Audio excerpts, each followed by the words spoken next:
স্থির জলে নৌকার বেগ 13 কিমি পার ঘন্টা এবং স্রোতের বেগ 4 কিমি পার ঘন্টা। স্রোতের প্রতিকূলে 63 কিমি যেতে নৌকাটির কত সময় লাগবে? স্থির জলে নৌকার গতিবেগ কত দেওয়া আছে? 13 কিমি পার আওয়ার। আর স্রোতের গতিবেগ কত? 4 কিমি পার আওয়ার। কি বলেছে? স্রোতের প্রতিকূলে যাবে। দেখো এখানে একটা মজার বিষয় হলো, এটা হলো স্থির জলের স্পিড আর এটা হলো স্রোতের গতিবেগ।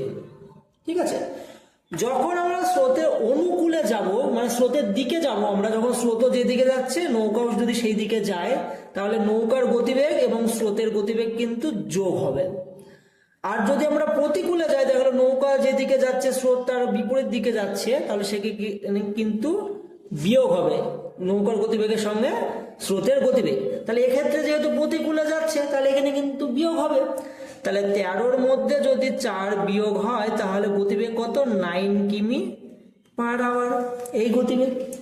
এবার কি বলে? 63 কিলোমিটার যেতে কত সময় লাগবে? তাহলে 63কে 9 দিয়ে ভাগ করে দিলে অ্যান্সার হবে 7 9 63, মানে 7 ঘন্টা সময় লাগবে।